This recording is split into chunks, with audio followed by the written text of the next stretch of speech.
Summary of Be Your Own Brand. A breakthrough formula for standing out from the crowd. By David McNally and Karl Speak. The meaning of brand. A brand isn't a product or service. It's an emotion, a perception, a memory, an experience. Everybody has, whether they know it or not, a personal brand. You mean something to everybody in your life, and that meaning is your brand. Your brand is what the people around you perceive you to be. Maybe you think people don't get you. If so, then there may be a gap between what you think you are and what other people think you are. Closing that gap is an important part of your personal brand management campaign. Businesses use brand management techniques to build firm, lasting relationships with their customers. You can do the same thing. You can use principles drawn from business to manage your personal brand. Your relationships are the most important part of your life, and your brand is all about relationships. Images. Think of the people you know. Close your eyes and say their names. What comes to mind? Their brand. Your perception of each person is that individual's brand. Whether your perceptions are negative or positive, you've unconsciously branded each person. That impression exists in your mind. Your brand exists the same way in the minds of others. Quality. Now, just try thinking of the word brand itself. Probably some individual product brands will come into your head. Pay attention to what you are thinking. You probably don't think of anything specific about the product or service the brand represents.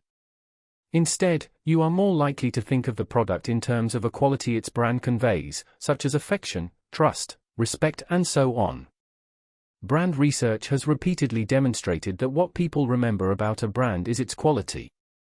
Brands are like relationships that way. Your relationships are all about the very same factors: trust, affection, and respect. When you think of relationships, you think of or feel these emotions and reactions. Positive thinking. Endeavor to build a personal brand that people will associate with positive emotions or qualities. Brands are valuable, and what makes them valuable are the emotions they elicit, provided the emotions are positive. Brands evoke positive emotions that impel people to buy. But the flip side is also true: negative emotions devalue brands and repel buyers instead of attracting them. What determines or creates your brand is not what you have in mind, but what others have in mind. People decide, on the basis of your behavior, what values to associate with you. Once they have made this decision, they will assume it's correct. In other words, if people have a positive impression of you, and you slip up once, they'll assume it was an anomaly and disregard it. Mistakes won't damage your brand appreciably unless they happen often enough to make people change their expectations. If you have a positive brand and you deliver more than people expect, your brand will become even stronger and more positive. Brand attributes. In this personal realm, as in the commercial world, strong brands are relevant. When is a brand relevant? It is relevant when, and only to the extent that, the values it represents matter. Distinctive. Belief and commitment make a brand distinctive. When you believe in something and make a commitment to action on the basis of what you believe, you will create a strong, distinctive brand. Consistent. Consistency means delivering the same experience every time. This confirms expectations and makes people feel justified in trusting your brand. Businesses use the concept of a brand ladder to describe the progression of a brand through several stages of value. On the lower rungs of the ladder, the customer doesn't expect much. Deliver the minimum performance expected, and the customer will have a positive, but not terribly strong impression. As interaction increases, the customer comes to expect more and more, to depend upon higher and higher qualities of performance.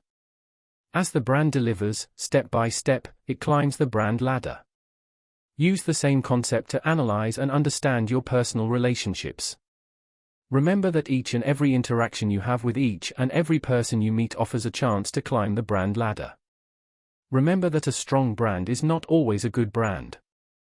When you have a strong brand, people know what you stand for. But people knew what John Gotti stood for. He had a strong brand, but not a good, positive, or moral brand. When you have a strong brand, you stand out from the crowd. People have proportionately strong expectations. What you are matters to them, for good or ill. Brand dimension. As you build your personal brand, you will become aware that in branding, there is no such thing as perception being different from or at odds with reality. Perception and reality are the same thing in brand space. Your brand really is what other people think it is. You might say, I'm not really like that. But your brand does not depend on what you perceive. It depends on what others perceive about you. However, you can analyze their perceptions and affect them over time. Just as physical objects have dimensions, so do brands. The 3 dimensions of brand are: competency, what you must be able to do to meet minimum expectations and to show capability. Standard, how you deliver, what level of quality you accept and sustain over time and across various endeavors. Style, your personal touch. Analyze your personal brand based on these 3 dimensions. Start with your competencies. List the kinds of relationships you have with people and what you are good at doing. You may be a mother or father, a sister or brother, a wife or husband, a friend, a writer. Jot these relationships and abilities down under a column headed Competencies. In another column, list your standards. Are you a loner or sociable, reliably honest or opportunistic, disciplined or undisciplined, and so on? Finally, make a list of your style characteristics. Are you creative or analytical, passive or aggressive, firm or flexible, humble or arrogant, retiring or outgoing? Taken together, these columns create a picture of your brand. Authenticity. Values matter and a brand must reflect or project values. Authenticity is one of the most important values because it builds trust. A brand that is not authentic leaves people saying, "There's something about this I just don't trust." Authenticity is a function of purpose. Purpose refers to the ultimate meaning or hope that guides and shapes your life. Are you trying to make money at any cost, to live for the day, or to be a saint? Your purpose will color your relationships with others. If your purpose is merely to make as much money as you can, and manipulate others to achieve that purpose, your brand will connote manipulative falsity.